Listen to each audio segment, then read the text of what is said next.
So today we are going to talk about MOTS-C, MOTS-C. It was the first peptide that I actually started taking, and it was because it helps with your mitochondria. So if you're anything like me and you're trying to figure out what are ways to improve my mitochondria and what are ways to improve my energy, then listen, because I'm going to go over what this peptide does.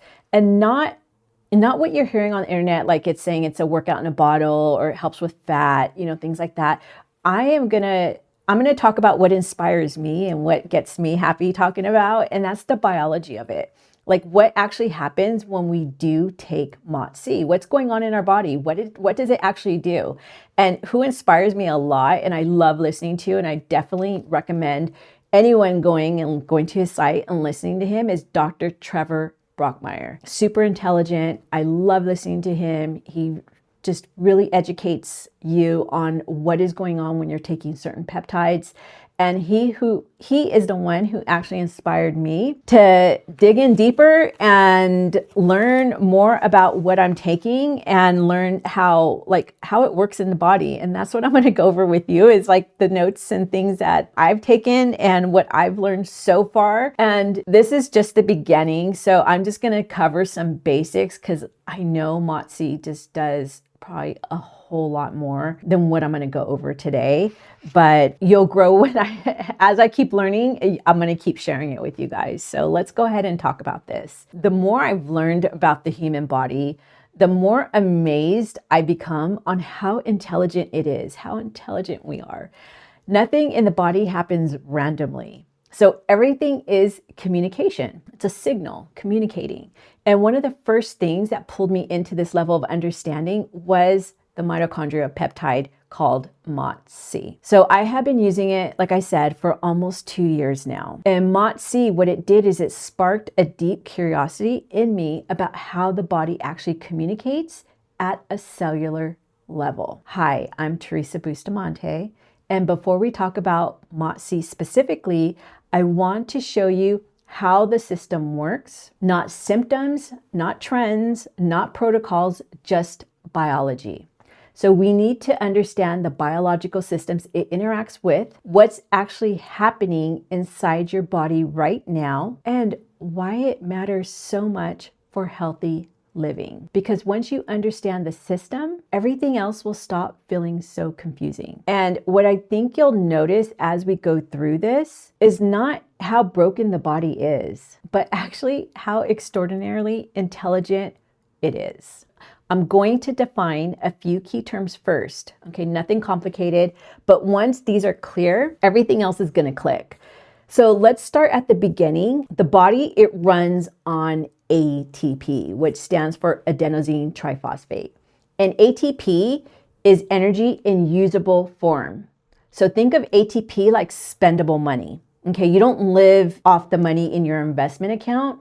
You live on the money in your checking account, the money that you could actually spend on a daily basis. So the body doesn't live on calories. It lives on ATP. Every thought, every heartbeat, every muscle contraction, every hormone made, and every emotion regulated, it all costs ATP. So you don't have energy, we produce energy. And ATP is made inside your mitochondria. So most people learn that mitochondria are the power plants of the cell. And that's true, but that's only half the story. Mitochondria are also, think of them like managers.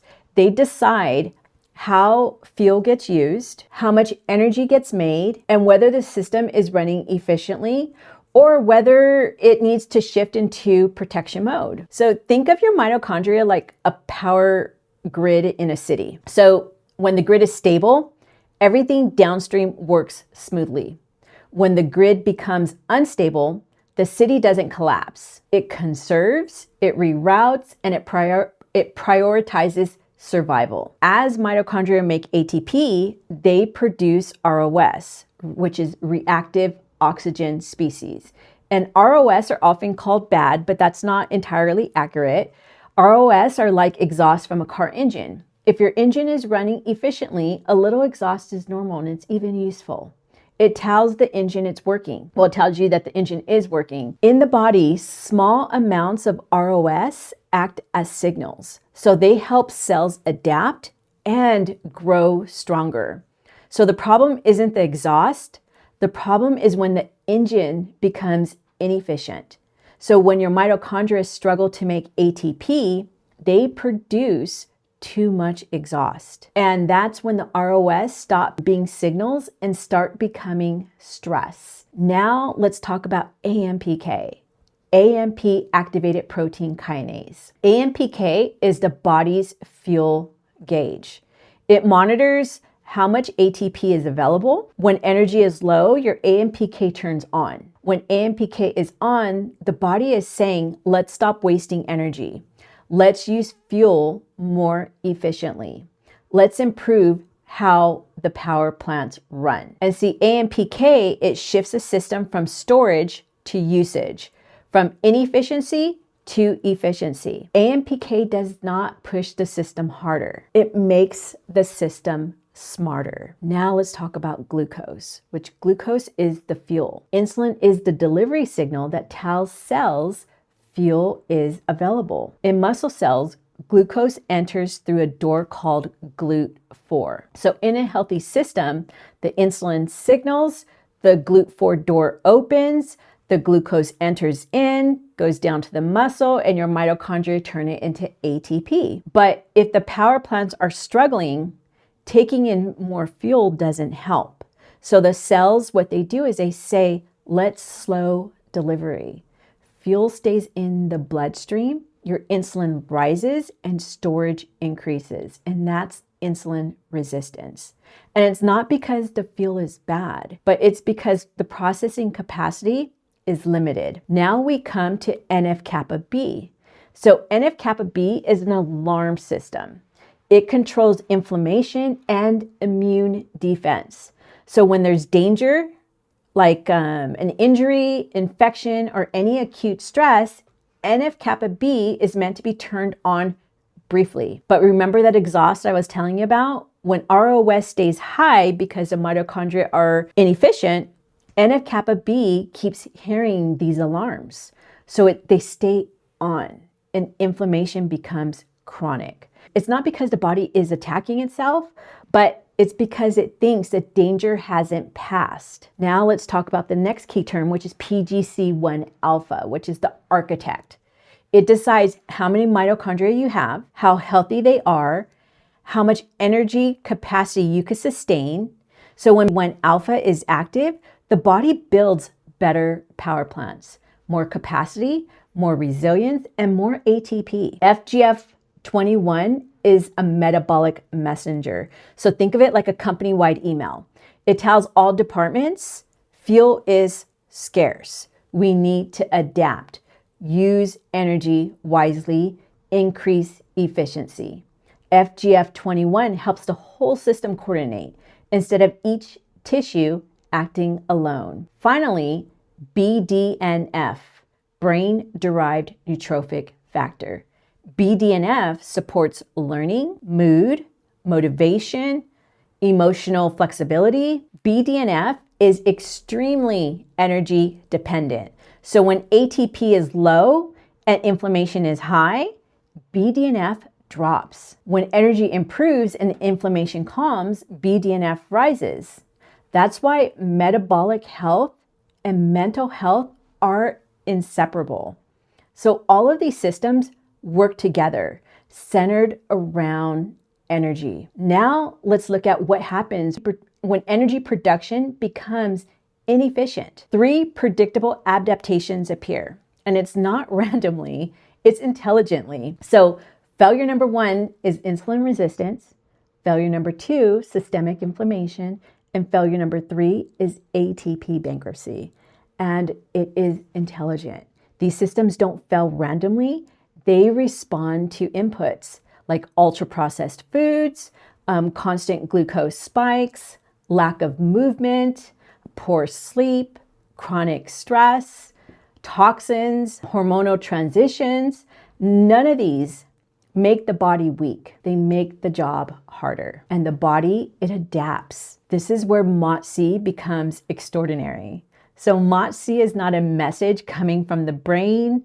It's not coming from a hormone. It's not coming from willpower or motivation. It's coming from the mitochondria themselves, the power plants. And that matters because the power plants are part of the system that actually knows whether energy is being made efficiently or not. So think of MOTS-C like the power plant sending a message that says, we're not broken, but the way we're running right now isn't efficient. We could do better if we change the strategy.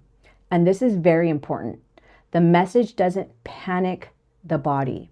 It educates the body. Now, let me walk you through exactly how MOTS-C helps correct each of the 3 biological failures that we talked about. Failure number 1, which is insulin resistance. Fuel is arriving, but the factory can't use it. Insulin resistance happens when fuel keeps coming in, but the system can't turn that fuel into energy fast enough. Imagine a factory that keeps receiving deliveries, but the machines inside are overheating and slowing down. Instead of bringing in more boxes, the factory says, pause the deliveries. We need to work smarter first. That's insulin resistance, not because fuel is bad, but because processing capacity is limited. Now, MOTS-C turns on AMPK, the fuel gauge. So AMPK, it looks at the system and says, let's stop wasting energy. Let's use what we already have more efficiently. When AMPK is turned on, the machines inside the factory run more efficiently. Glucose stores, which is GLUT4, opens without needing more insulin. Fuel starts getting used instead of stored. So instead of piling fuel into storage, the system starts burning it cleanly. MOTS-C helps the body remember how to use fuel properly again. Now, failure number 2, which is systemic inflammation. This is when the alarms will not shut off. So now let's talk about inflammation. So when the power plants run inefficiently, they produce too much exhaust, too much ROS. So remember, exhaust isn't bad. A little exhaust means the engine is working, but too much exhaust makes the alarms go off. And these alarms are controlled by NF-kappa B. See, NF-kappa B isn't attacking the body. It isn't malfunctioning. It's doing its job. It's saying something doesn't feel safe. We need to protect the system. And remember, NF-kappa B is supposed to be briefly. And the problem is when the exhaust never stops, the alarms never turn off. And that's chronic inflammation. So what MOTS-C does is it helps the power plants run cleaner. So when the mitochondria make more energy efficiently, less exhaust is produced.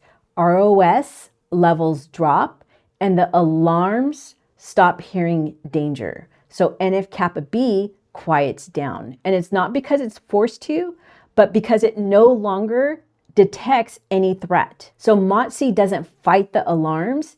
It fixes the smoke so the alarms can finally rest. Now let's talk about failure number 3, ATP bankruptcy. Alive, but running on emergency power. ATP bankruptcy happens when the body has to make a hard decision. It says we have enough energy to survive, but not enough energy to thrive.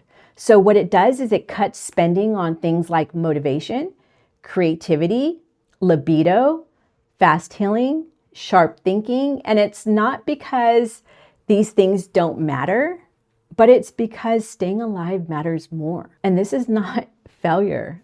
This is intelligence. So MOTS-C, it activates PGC1 alpha, which is the builder. And PGC1 alpha tells the body we need more power plants. We need better ones. So the body, it builds new mitochondria. It repairs old mitochondria, and it increases your total energy capacity. So MOTS-C also works with FGF21, which helps the entire system agree on the new plan. So all tissues are working together instead of against each other. MOTS-C helps the body upgrade from emergency generators back to a strong, reliable power grid. Energy becomes dependable again. The brain, it uses an enormous amount of energy. So when the fuel starts being used properly, inflammation quiets down. ATP production increases. The brain notices first. Mood stabilizes, motivation returns, clarity improves, and it's not because you tried harder. It's because the lights came back on. Energy comes first. Emotions, they follow. So the awe of this whole thing is when you really see this clearly, it's breathtaking. And you notice that every symptom that you judged was actually a strategy. Every slowdown was protection, and every adaptation was intelligence. The body was never failing you. It was doing the best it could with the information it had. And when you give it better signals, it responds. So MOTS-C isn't magic, it's communication. It's the mitochondria reminding the body how to run itself well again. Understanding this makes you powerful because now you're not fighting your biology. You're cooperating with one of the most intelligent systems ever created. And this should make you excited because we are talking about you, how amazing you are. So when you really understand how intelligent the body is, it changes the way you take care of yourself. So if you want to keep exploring this level of understanding together, please subscribe. This channel is all about clarity, biology, and learning how to support the most intelligent system you'll ever live in. Thank you for joining me. Have a wonderful day.